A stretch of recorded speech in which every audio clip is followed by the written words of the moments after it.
When the economy pushes you out, build your own. The Black Women's Blueprint for Turning Crisis into Capital. Welcome to Soft Girl Era, the sacred space where strong Black women unlearn survival, rediscover softness, and reclaim the joy, rest, and freedom they deserve. I'm your host, LeAnne Dolce, pronounced Dolce, like sweet softness whispered in French, and I'm your guide from burnout to boundaries, from doing to being, from strong to soft, and loving every second of it. Today, I had the profound honor of sitting down with Romalia Prevost, a visionary who's reshaping how we understand economic power, resilience, and what it means to build from the ground up when the ground keeps shifting beneath your feet. Romalia Prevost is not just observing change, they are architecting it, creating pathways where none existed, and proving that when the world tries to sideline you, you don't just survive, you build an empire. Their work is making the world a better place by showing us that crisis doesn't have to mean collapse, it can mean creation. And what Romalia shared with me will challenge everything you thought you knew about economic opportunity, about who gets to win, and about what happens when an entire demographic refuses to wait for permission. Let me ask you something. What do you do when the door slams shut, when the job market that promised security suddenly shows you the exit, when unemployment rises, layoffs accelerate, and the very systems designed to support you seem to forget you exist? Most of us would panic. Most of us would scramble. Most of us would feel defeated. But here's what Romalia Prevost revealed to me, and it's going to shake you. While Black women are experiencing some of the most devastating job losses in recent history, 35,000 jobs shed in late 2025 alone, unemployment rates climbing to 7.1%, nearly 600,000 Black women sidelined since February, something extraordinary is happening. Something the headlines aren't telling you. Black women are launching nearly 50% of all new businesses in the United States in 2024. 50%, not 10, not 20, 50. Let that sink in for a moment. While the economy is pushing Black women out, Black women are building their own economy. While doors are closing, Black women are constructing entire buildings, and they're doing it faster than any other demographic in the country. This isn't just resilience, this is revolution. Now, you might be thinking, okay, that's inspiring, but how is that even possible? How do you go from jobless to business owner? How do you pivot from pink slip to profit? How do you turn crisis into capital? Romalia Prevost walked me through the data, the stories, the lived experiences, and what emerged was a portrait of economic self determination that defies every narrative we've been fed about scarcity, about limitations, about who gets to thrive. Let me tell you about Latoya Elder.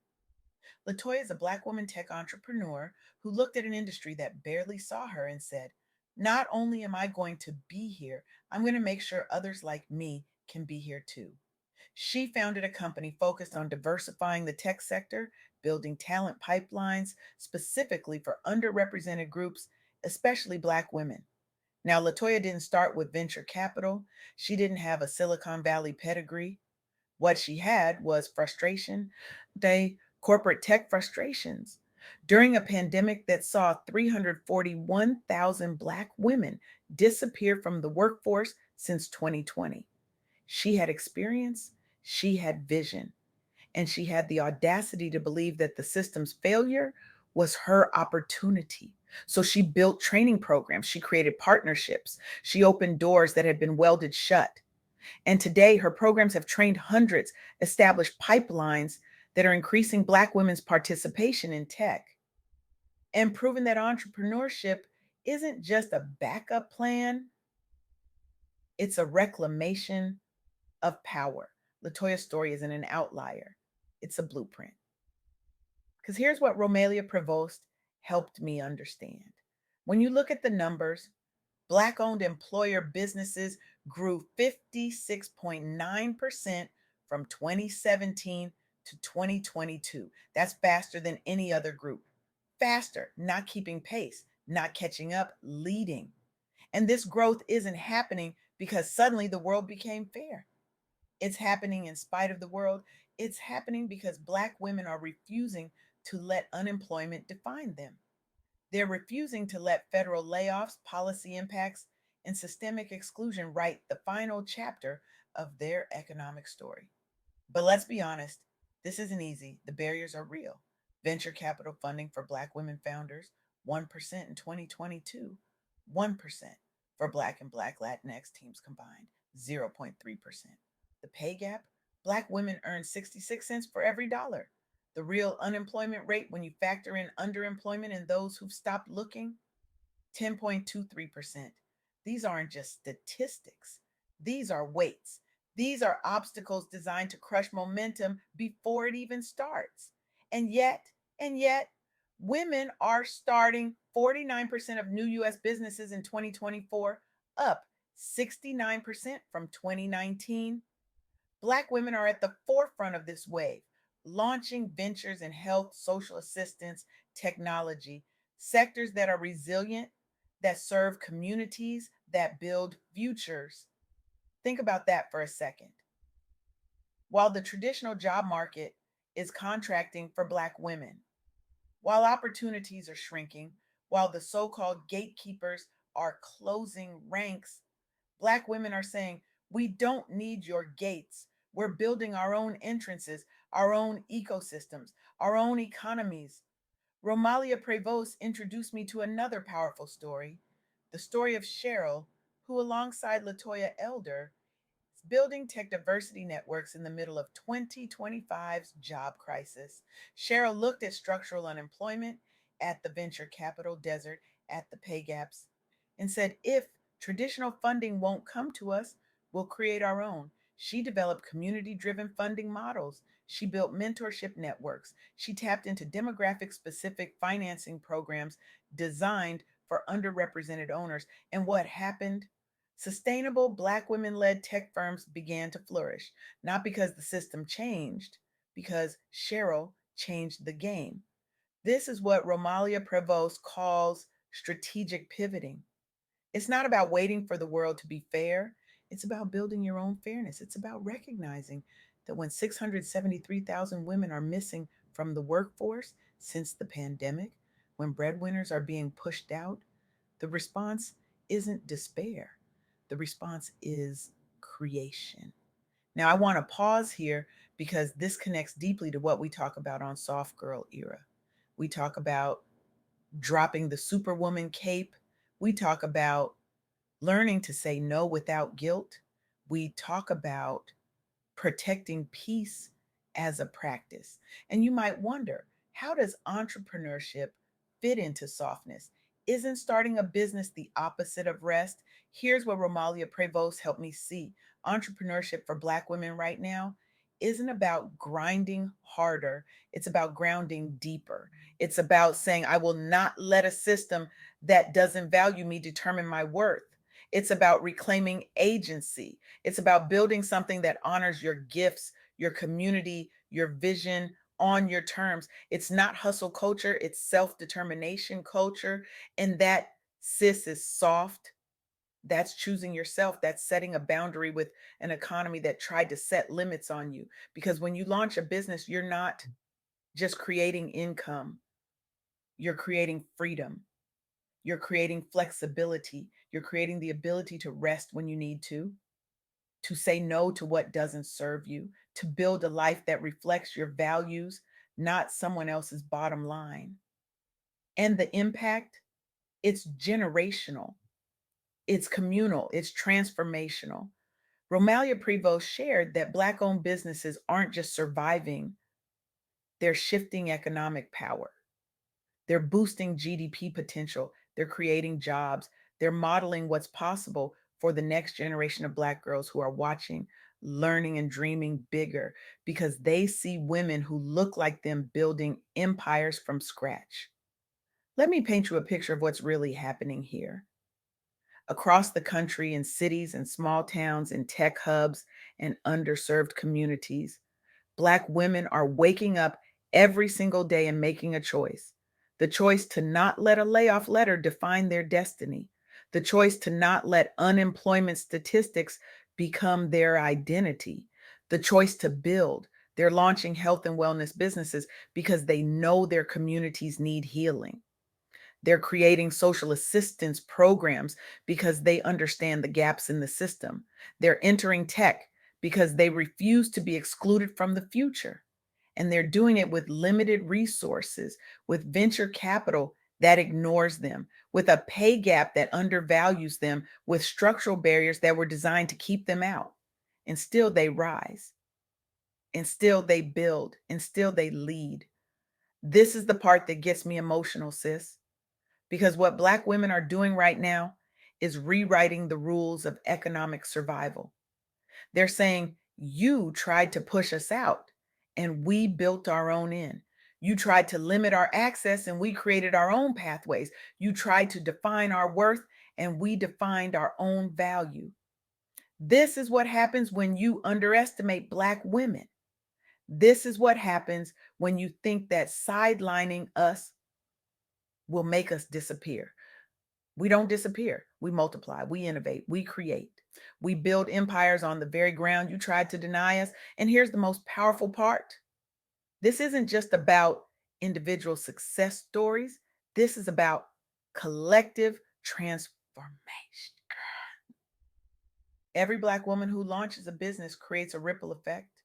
She hires other women, she mentors young girls, she invests back into her community. She proves that another way is possible. When Latoya Elder builds tech pipelines, she's not just creating opportunities for herself, she's opening doors for hundreds of other Black women who were told tech wasn't for them. When Cheryl develops community driven funding models, she's not just securing capital for her own venture, she's creating a blueprint that other entrepreneurs can follow. When Black women start 49% of new businesses, they're not just building companies, they're building a movement. This is economic revolution disguised as entrepreneurship. This is resistance disguised as business plans. This is liberation disguised as limited liability companies, and it's happening right now in real time. While the headlines focus on job losses and unemployment rates, Black women are quietly, powerfully, unapologetically building a parallel economy, an economy that values community over competition, an economy that prioritizes sustainability over exploitation, an economy that centers care, creativity, and collective uplift. Romalia Prevost helped me see that this moment, this crisis, this period of mass sidelining, it's actually a catalyst. It's forcing Black women to stop waiting for systems that were never designed to support them and start building systems that do. It's pushing Black women to stop seeking validation from institutions that undervalue them and start creating institutions that honor them. It's demanding that Black women stop playing by rules that were rigged against them and start writing new rules altogether. And here's what I need you to understand: this isn't just their story, this is your story. This is our story, because every single one of us has been sidelined at some point. Every single one of us has faced a door that slammed shut. Every single one of us has experienced a system that told us we weren't enough, we weren't ready, we weren't qualified, we weren't the right fit. And we have a choice. We can let that rejection define us, or we can let it refine us. We can let that closed door stop us, or we can build our own entrance. We can let that system limit us, or we can create our own system.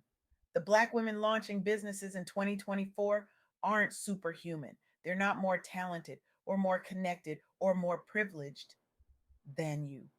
What they have is a decision to not let crisis be the end of their story, a decision to turn their pain into purpose, a decision to build something that reflects their vision, their values, their voice. And you can make that same decision today, right now. in this moment. So here's my challenge to you: not next year, not when the economy stabilizes, not when you have more money, more time, more resources. Right? What one entrepreneurial step will you take this week to claim the economic power that's already yours? Will you finally register that business name you've been dreaming about? Will you reach out to one person in your network and say, I'm building something and I need your support? Will you research demographic financing programs designed specifically for entrepreneurs like you? Will you take 1 hour, just 1 hour, to map out what your business could look like?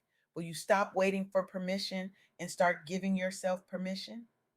Because here's the truth that Romalia Prevost illuminated for me, and the truth that I'm now passing on to you. The economic power is already yours. It's not something you have to earn. It's not something you have to wait for permission to access. It's not something that someone else gets to grant you. It's already yours. The question is not whether you're capable. The data proves you're capable. Black women are leading entrepreneurship growth in this country. The question is not whether it's possible. The stories prove it's possible.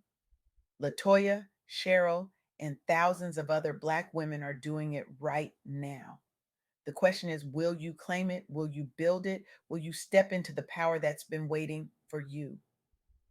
Black women are proving right now in real time that crisis is not the end of the story. It's the prologue to a new chapter, a chapter where we write the rules, a chapter where we build the tables, a chapter where we don't just survive, we architect our own thriving.